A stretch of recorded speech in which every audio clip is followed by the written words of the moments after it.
And tonight, the hierarchy of the governing party spreads its message of hope to Eleuthera. And His Excellency, the Governor General, off to say farewell to the Queen. The Bahamas Tonight, the weekend edition, starts now. Now in HD.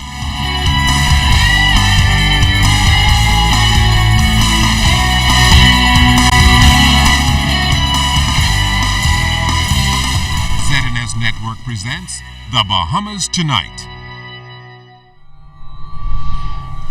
This portion of the news brought to you by BTC Every Day.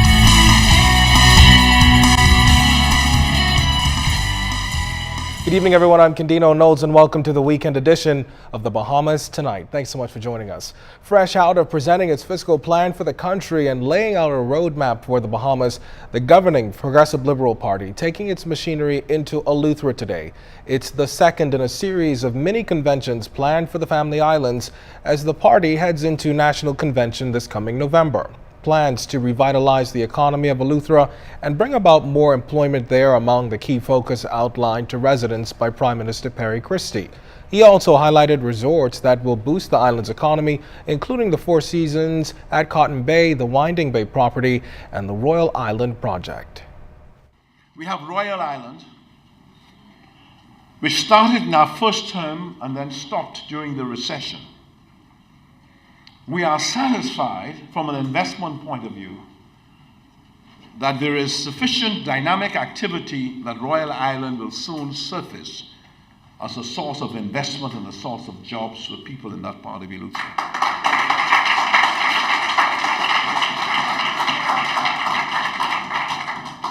And I will say this about the North and only this. Yesterday, Minister Wilscombe and myself had a presentation from a particular group that I would not identify now, but a world-defining group of what they would wish to do in that part of Eleuthera. It made me sit down. It is so extraordinarily powerful in its impact in terms of jobs, in terms of attracting people. And they say this is what they want to do. I tell them, come do it now. Prime Minister had more good news for the people of North Eleuthera, which includes a plan for the expansion of the airport, calling it a return on the investment in that part of Eleuthera, and in particular, the communities of Harbour Island and Spanish Wells, and of course, the impact both those islands make to the entire Bahamian economy. Yesterday, the minister responsible for aviation, Mrs. Hannah Martin, and myself met with the Chief Executive Officer of Vantage and his Chief Executive Officer here. And in that discussion, we spoke about the airports of Eleuthera and how we must begin the process of modernizing them and making them secure, making them comfortable, and making them compatible with the kinds of visitation that is being made. So of one thing you could be assured of, North, we even gonna fix that for you.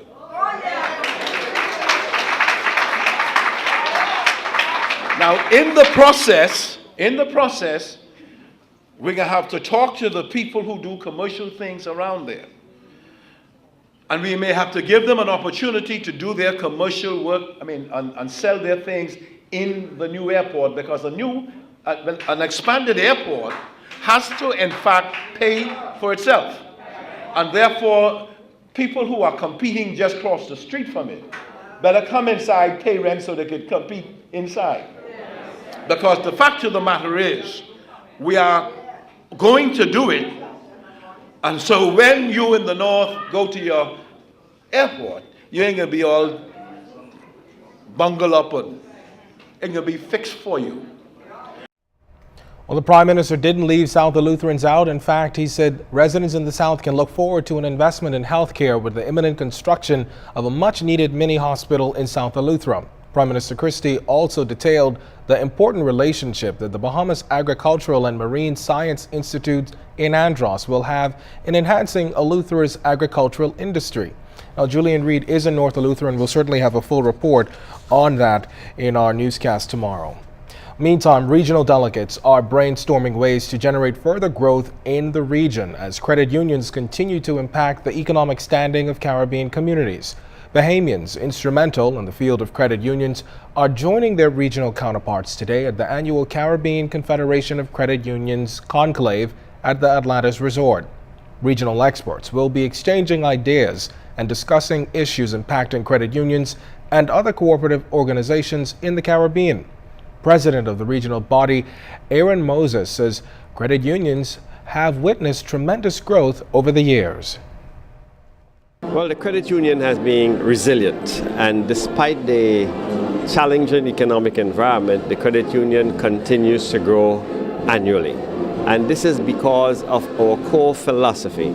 In fact, the credit union movement was birthed in challenging, difficult times when majority of the disadvantaged, the poor, indigent did not have access to the traditional sources of financing.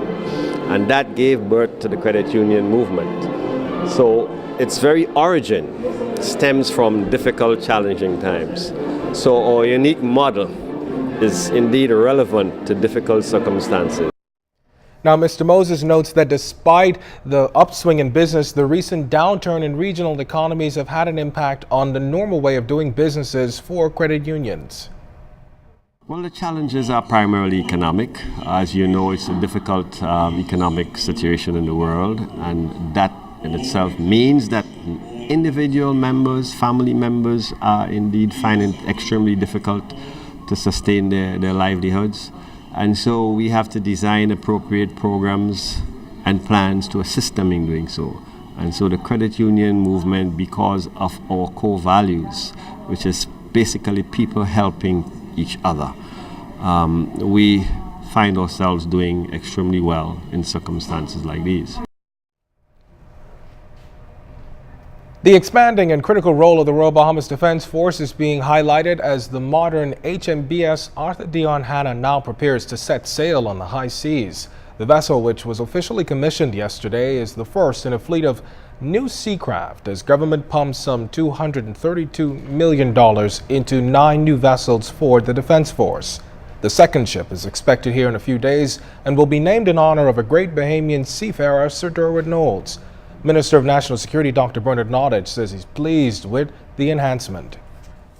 Your role is significant in this national security landscape, and we trust that you will continue to serve to ensure that our security systems are never compromised, even in the smallest way.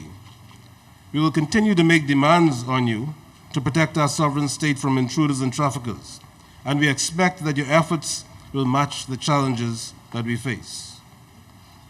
The entry of this vessel into operational service ushers in a new level of capability and capacity for the Defense Force and proves once again that those of us in this small chain of islands called the Bahamas have the capability to lead, to defend, and to endure. Meantime, the Minister of Works is reporting noticeable improvements in operations and the financial viability of the national flag carrier, and it's all apparently due to recent policy changes. Deputy Prime Minister and Member of Parliament for Cat Island, Rum Cay and San Salvador, Philip Davis, told Parliament that recent performance data clearly indicates that the airline is making progress and becoming less of a burden on the public purse. This comes as opposition MP for East Grand Bahama, Peter Turnquest, has made calls for its privatization to help ease the country's financial burden.